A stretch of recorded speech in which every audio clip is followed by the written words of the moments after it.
Hello student, मैं हूँ रीना। आप देख रहे हो रीना एकेडमी चैनल। आप सभी का मेरे चैनल पर स्वागत है। मैं अपने आज के इस वीडियो में आपके लिए लाई हूँ क्लास 5th हिंदी व्याकरण का पाठ 11, जिसमें हम लोग काल यानी टेंस पढ़ेंगे। तो आप सभी बने रहे हमारे साथ इस वीडियो के अंत तक। इस वीडियो के अंत तक आपको काल से संबंधित संपूर्ण महत्वपूर्ण जानकारियां देखने को मिलेगी।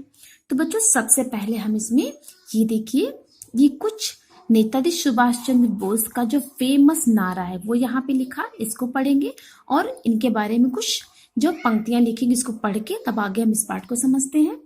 तुम मुझे खून दो, मैं तुम्हें आजादी दूंगा। बच्चों, ये नारा किसका था? नेताजी सुभाष चंद्र बोस का। जैसा कि आप देख सकते हो यहाँ पे नेताजी सुभाष चंद्र बोस की का जो है पिक्चर यानी चित्र बनी हुई है। सुभाष चंद्र बोस महान देशभक्त थे। देशभक्त यानी देश की भक्ति करने वाले। उन्होंने कहा था, तुम मुझे खून दो, मैं तुम्हें आजादी दूंगा। आज भी देशवासी उन्हें याद करते हैं। अपने महान कार्यों से वे सदैव अमर रहेंगे। तो ये है जो है बच्चों नेताजी सुभाष चंद्र बोस के बारे में कुछ बातें। तो बच्चों, उपर्युक्त गद्यांश को ध्यान से पढ़ो। यानी ये जो गद्यांश दिया गया, गद्य का जो अंश दिया गया, इसे हमको ध्यान से पढ़ना है। और गद्यांश में वाक्यों की क्रियाओं थे तथा कहा था से, यानी थे और कहा था, इन दो शब्दों से हमें कार्य के पूर्ण जो है हो जाने का पता चलता है। यहाँ पे थे और कहा था, इनसे क्या पता चलता कि ये काम हो चुके हैं। इसी प्रकार करते हैं से काम अभी जारी रहने का पता चल रहा है। यानी करते हैं जो शब्द, इससे हमको क्या पता चल रहा है कि काम अभी हो रहा है।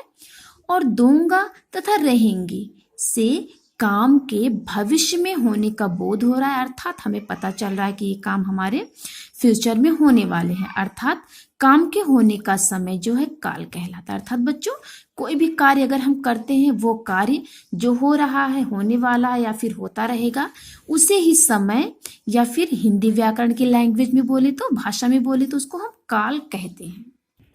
आगे जो है काल की परिभाषा देखते हैं।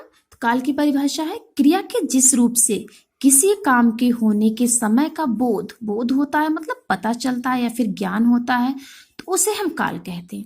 अर्थात क्रिया जो हो रही है वो किस समय में हो रही है, अगर उसके समय का हमें पता चले, ज्ञान हो, तो उसे ही हम काल यानी समय या फिर इंग्लिश में बोले तो टेंस कहते हैं। क्या कहते हैं? टेंस कहते हैं। काल के भेद यानी टेंस के टाइप्स, वो कितने टाइप्स के होते हैं? तो समय के अनुसार यानी टाइम के अनुसार काल 3 प्रकार के होते हैं। काल के 3 भेद होते हैं। क्या है? भूतकाल, वर्तमान काल, भविष्यत काल। यानी भूतकाल यानी जो हमारा बीता हुआ समय है यानी पास्ट, उसको भूत बोलते हैं। वर्तमान काल जो प्रेजेंट टाइम चल रहा है उसको वर्तमान कहते हैं। भविष्यत काल जो फ्यूचर में हमारा आने वाला वक्त है उसको हम भविष्यत काल कहते हैं। तो बच्चों, हम एक एक जो है काल को समझेंगे आगे। तो ये देखिए बच्चों, नंबर 1 भूतकाल। भूतकाल यानी बीता हुआ समय। तो बीते हुए समय को भूतकाल कहते हैं, मतलब जो समय गुजर गया है, बीत चुका है। इसमें एग्जाम्पल देख लेते हैं। कल वर्षा हुई थी। कल वर्षा हुई थी का मतलब क्या है? वर्षा हो चुकी है, वो काम खत्म हो चुका है। राजन पढ़ते पढ़ते सो गया। इस एग्जाम्पल में है राजन पढ़ रहा था लेकिन इस वक्त वो पढ़ाई खत्म करके सो चुका है। अर्थात इन दोनों उदाहरणों से हमें क्लियर हो रहा है कि यहाँ पे कार्य जो है बीते हुए समय में खत्म हो चुका है, इसलिए ये भूतकाल है यानी पास्ट है। अब आगे पढ़ेंगे हम।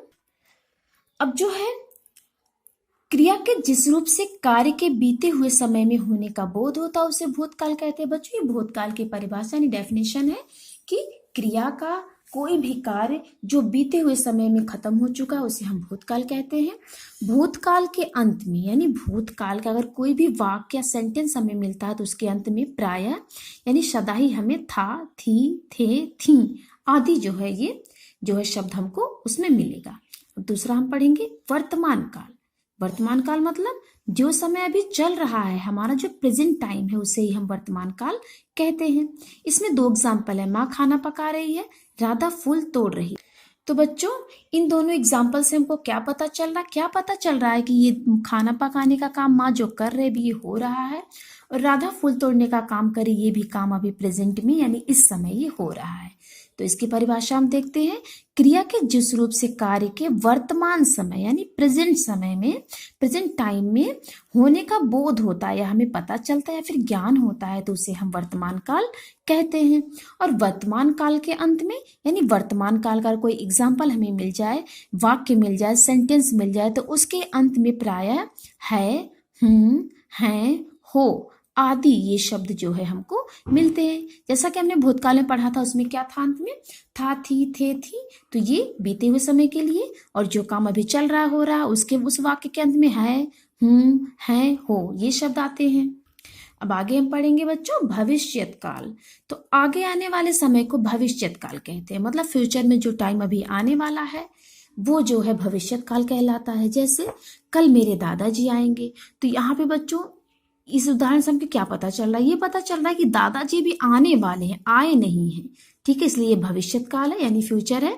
कल हम दिल्ली घूमने जाएंगे, तो यहाँ पे दिल्ली हम घूमने गए नहीं हैं लेकिन जाने वाले हैं, ऐसी प्लानिंग हो रही है, इसलिए ये भी भविष्य की बात है, इसलिए भविष्यत काल है। तो इसकी परिभाषा देखते हैं। क्रिया के जिस रूप से कार्य के आगे आने वाले समय में पूर्ण होने का बोध हो यानी पूरा होने का पता हो या ज्ञान हो, उसे भविष्यत काल कहते हैं।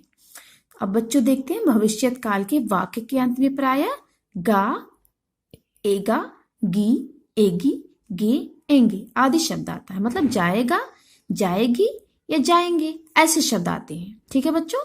तो जाएगा एक वचन के लिए, वो भी पुल्लिंग के लिए, जाएगी स्त्रीलिंग के लिए, जाएंगे में मतलब बहुत से लोग आएंगे, ठीक, बहुवचन के लिए ये प्रयोग होता है। तो बच्चों भूतकाल, भविष्यकाल, वर्तमान काल, तो ये 3 टाइप्स के होते हैं काल, जो कि हमने अभी समझा।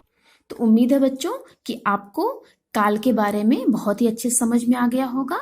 अगर अच्छा लगे, मेरी वीडियो अच्छी लगे तो मेरे चैनल को सब्सक्राइब और वीडियो को लाइक जरूर करें। मिलते हैं आपसे अपने अगले वीडियो में, तब तक के लिए धन्यवाद।